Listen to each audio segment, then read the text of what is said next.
In this tutorial, we're going to be asking the question, are back extensions a good exercise? So what we're going to do, we're going to look at the back extension, talk you through some of the teaching points of how to do it, and then we'll discuss some of the pros and the cons, and some people that they may be useful for and some people that they may not be useful for. If you're struggling with lower back pain, you need some help, click the link below, go through to my How to Overcome Lower Back Pain consultation and coaching, and we can get you on the road to recovery. So first, let's talk you through the back extension. Now, I'm going to be using this bit of kit here. There are back extension machines, which are like seated machines where you sort of push a pad backwards and extend the back in that way. So I'll try and link into those and the different types of exercises that are out there. But I'm going to be using this exercise or this piece of kit to highlight the teaching points and some of the pros and the cons. So with regards to back extension on this piece of kit or this machine, we obviously have the feet in on the plates, ankles under the pads. Then we lean front ways over the machine. Now what happens most of the time is people will just sort of round the back and drop into this sort of position. So this is one of the fundamental problems with the back extension, in so much as you're flexing the spine under load. Whether you go into full flexion is a different argument, but basically flexion and extension cycle under load is a mechanism for disc herniation, disc bulging. So that in some respects is something that we really want to avoid. So if we come into this position, but then hinge from the hip, maintain the posture of the spine, then lift, and we don't go through the flexion and extension cycle because we maintain the posture of the spine, then it becomes a little bit more of an advantageous exercise. Now, again, it's not something that I would be doing with someone with a back problem because, again, when we come onto this piece of kit, when we come down, there's a lot of, because the muscles on either side of the spine, they are rock solid.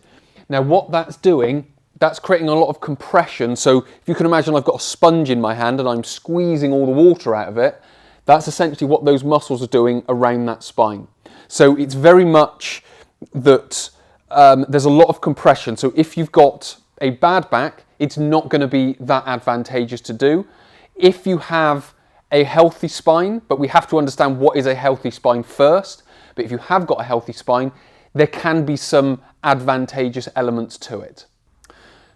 The second part to the back extensions, whether they're good or bad, is the isolation and the specificity on the erector spinae muscles that go up the spine.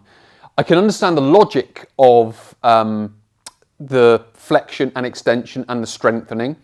But when you look at the spine biomechanically and then you look at movement and function, it's let's just call it an unnecessary exercise. So again, if I come back onto this and we go into position and I drop down, again, I've got lots of compression around the spine because my muscles are working so hard. And then I'm flexing, so I'm using my hips. So when I go through that maintaining the posture, all I'm doing is I'm flexing at the hip and then coming back up to the top. So it's essentially a flexion of the hip, and because of the lever and the body being over the end of the machine, it's creating the tension around the lower back.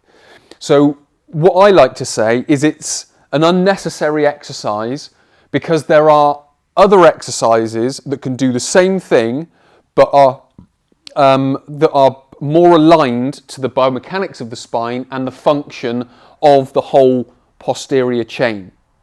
And one of the exercises for that is the good morning exercise. Now, the good morning exercise is essentially exactly the same as we've just done on there, but I'm just going to make a few adaptations to make it more manageable and make it more advantageous for people. And I need to put this into context. If you have got a bad back, this can be useful, but it has to be used at the right time. Because some of the time it may not be the right time. So it's not that it's a bad exercise for someone with a bad back, it's possibly just not being used in the right way and at the right time, because they can be advantageous further into the rehabilitation. I wouldn't do it initially, but I may look at it later on. So the good morning exercise is where we put, now I'm just using a plastic bar or a plastic piece of tubing. Now this can be a weighted barbell. And all we're doing is, again, we're hinging at the hip. I'm just going to put a soft bend at the knee as well, just to ease the hamstrings. And then down, and then again, squeeze back up. So if I've got a weight on my back, again, it's going to be more advantageous because I'm going to be loading the spine. But again, I'm not doing it in as isolated way. So there is compression, but what I've got in here are glutes working, I've got hamstrings working, essentially I've got the whole posterior chain working. Now you can have that here, but why do I say it's unnecessary? Because why not just do it in this movement? Because although it's the same movement, this is, I would describe as more functional because my feet are on the ground, because I'm up vertical. So the load is changing. If I'm in this position, I'm always over here. So my muscles are always on. When I come up to here, although it's the same movement, my muscles now relax. As I come forward, they turn on. So I can manage the compression around the spine. As I become vertical, they loosen. As I become more horizontal, they squeeze and tighten. They loosen, they tighten. On here, because I'm always over, they're always compressed. The second exercise I would choose over a back extension is either a conventional deadlift or a Romanian deadlift, so an RDL. And again, the reason for this, similar to the good mornings, is because my feet are flat on the floor. It's a lot more in the way of everyday, real life. It manages that compression on the spine, so it doesn't, like on here, it doesn't keep it constantly on. But what I am doing here is I've now got the weight in front of me rather than being up on the back. So this is, again, it's sort of more necessary. So what we would do, again, we would come back. I'm just going to bend the knees a little bit more, get myself down, and then I'm lifting up. So again, I've got all of these muscles that are working to activate the muscles of the back. There will be an element of strengthening, but we do need to get them functioning properly. So everything that I've said, we're assuming that there is no pain at the back.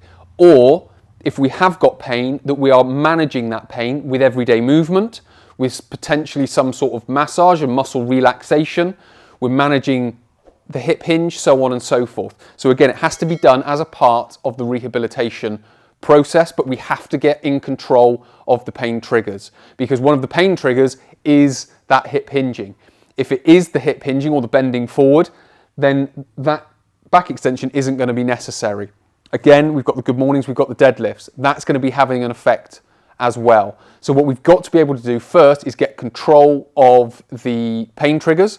If we're talking about someone who wants to build strength in their lower back, like so many people seem to need to do, I would never say you need to have a strong back. You need a good posterior chain working all the way through.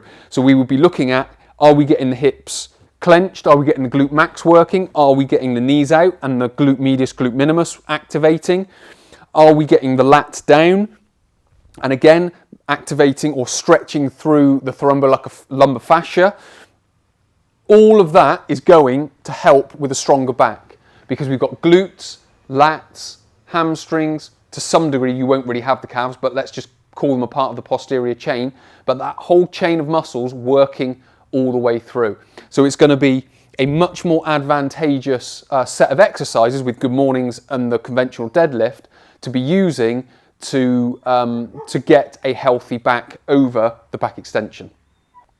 So let's summarize this video and try and understand if back extensions are going to be good for us. So if we have a painful back, I'm going to say it's an unnecessary exercise that doesn't need to be used. For the very simple reason, when we come on, we go through or what most people will do, we go through that flexion and extension cycle. Now, for someone with a bad back that is triggered by flexion or flexion and extension, it's irrelevant. It's eliminate the exercise. There's no need to do it. It's the same when you sit down on the machine and push it back, and it will be the same if your extension, you're triggered by extension, if you do any sort of back extension from the floor, because you're extending the spine. So with regards to people with a bad back, I'm going to call it an unnecessary exercise. When we talk about people with a healthy spine, first of all, we have to understand what the healthy spine is to be able to say we have a healthy spine. There are a lot of people out there that say, I have a healthy spine. You do a bit of investigating and it's clearly not healthy. Now, if you have a healthy spine, there can be a place for it, but there are other exercises that are more suitable, ones that I've used and ones that I've talked about. Good mornings. We've got a weight up here, it doesn't have to be a heavy weight, but we've got the hip hinge, we've got the glutes involved, we've got the compression around the spine being managed by the extension, so it's relaxed here, it comes on here, and then obviously with regards to the weight that we use will depend on how much that we get from it. And then finally, with the deadlift, again, similar movement, similar mechanism in the fact that we've got the flexion and the extension. What we've also got, like with the good morning, we've got the posterior chain working. But what we can also do is get the lats involved by keeping the elbows close to the body, aiming the weight for the heels, and again getting that taut thoracolumbar fascia, adding extra stability across the system. So if you want a stronger back, I recommend more functional, more multi-joint types of movement like Romanian deadlift, like good mornings, over any sort of back extension.